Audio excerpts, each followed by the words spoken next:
सबको जय मसीह की। कैसे हैं आप लोग? वीडियो में आगे बढ़ने से पहले मैं बात करना चाहता हूं कि आप हमारे चैनल को सब्सक्राइब करें, क्योंकि मेरा ये चैनल आसपास की कलीसियाओं के लिए है, जिससे ये चैनल जल्दी मोनेटाइज हो सके और छोटी कलीसियाओं की मदद हो सके। सपोर्ट करें। चलो वीडियो में आगे बढ़ते हैं। जैसा कि आज हम आत्मा में प्रार्थना के रहस्य को समझेंगे। एक ऐसी प्रार्थना जो हमारे शब्दों से आगे सीधे परमेश्वर से आत्मा के स्तर पर जुड़ती है। बाइबल में आत्मा में प्रार्थना का उल्लेख मुख्य रूप से 3 जगह मिलता है। 1 कुरिन्थियों 14 के 15, इफिसियों 6 के 18 और यहूदा 1 के 20 में ये वचन हमें दिखाते हैं कि आत्मा में प्रार्थना साधारण प्रार्थना से कहीं गहरी है। आत्मा में प्रार्थना हमारे आध्यात्मिक जीवन की मजबूत नींव है। जैसे माइनक्राफ्ट में मजबूत नींव के बिना कोई भी संरचना टिक नहीं सकती।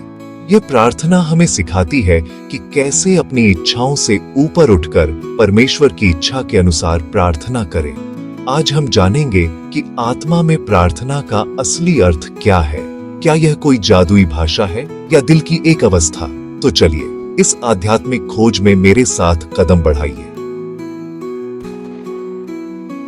आत्मा में प्रार्थना को लेकर अक्सर लोग सोचते हैं कि इसका मतलब है किसी अनजानी भाषा में बोलना या भावनाओं में बह जाना। लेकिन बाइबल बताती है कि आत्मा में प्रार्थना किसी विशेष भाषा या प्रदर्शन पर निर्भर नहीं करती। यह पवित्र आत्मा के मार्गदर्शन में प्रार्थना करना है। आत्मा में प्रार्थना एक आध्यात्मिक कंपास है जो हमेशा परमेश्वर की इच्छा की ओर इशारा करता है। प्रार्थना का असली उद्देश्य है खुद को परमेश्वर की इच्छा के प्रति समर्पित करना, not just asking for our own desires. बाहरी दिखावे से हटकर बाइबल हमें प्रार्थना के दिल तक ले जाती है, जहां हमारा दिल परमेश्वर की ओर होता है।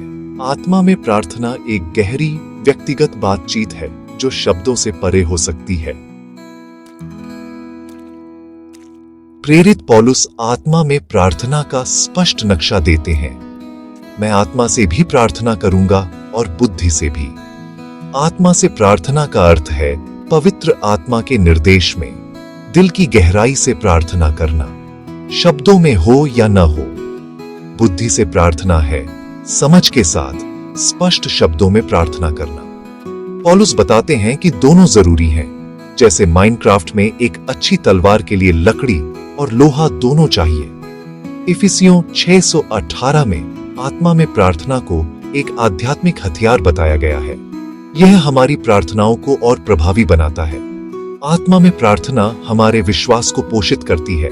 यह सतत अभ्यास है जिससे हम परमेश्वर के और करीब आते हैं।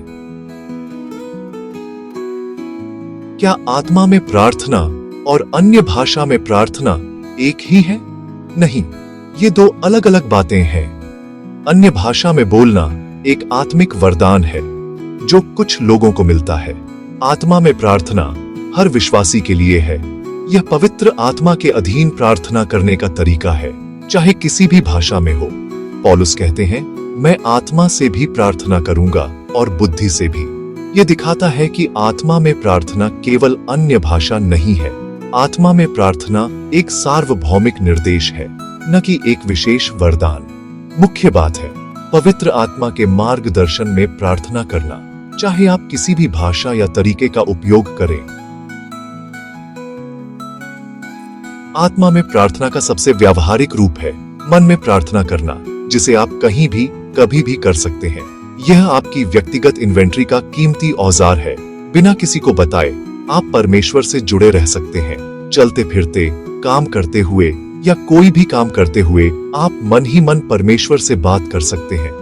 यह अभ्यास आपके दिन के सामान्य क्षणों को भी पवित्र बना देता है। मन में प्रार्थना करना हमें सिखाता है कि परमेश्वर हर पल हमारे साथ है, चर्च या विशेष समय तक सीमित नहीं। जब भी कोई चिंता या डर आए, उसे तुरंत प्रार्थना में बदलें। यह आपकी मानसिक और आध्यात्मिक सेहत के लिए शक्तिशाली है। प्रेरित पौलुस का जीवन दिखाता है कि काम करते हुए भी लगातार प्रार्थना की जा सकती है। पौलुस तंबू बनाते थे और साथ ही कलीसियाओं के लिए प्रार्थना करते थे। उनकी प्रार्थना जीवन का हिस्सा थी, न कि केवल एक समय। वह कहते हैं, मैं तुम्हें अपनी प्रार्थनाओं में लगातार याद करता हूँ। ये दिखाता है कि प्रार्थना हर परिस्थिति में संभव है। हमारा काम और प्रार्थना दो अलग अलग दुनिया नहीं है, हम उन्हें एक साथ ला सकते हैं। किसान, डॉक्टर, प्रोग्रामर, हर कोई अपने काम के बीच में प्रार्थना कर सकता है। आत्मा में प्रार्थना हमारे जीवन को अखंड उपासना बना देती है, जहां काम भी परमेश्वर की महिमा के लिए प्रार्थना बन जाता है। अब हम आत्मा में प्रार्थना के सार तक पहुंच गए हैं। यह पवित्र आत्मा के मार्गदर्शन में दिल से प्रार्थना करना है। आत्मा में प्रार्थना और अन्य भाषा में प्रार्थना अलग है। एक वरदान, एक निर्देश।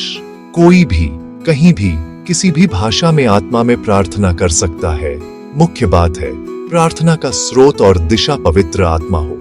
इसका व्यवहारिक पक्ष है मन में प्रार्थना करना, जिससे हमारा हर पल परमेश्वर से जुड़ा रहता है। आत्मा में प्रार्थना का सार है अपनी इच्छा छोड़कर पवित्र आत्मा के मार्गदर्शन में चलना।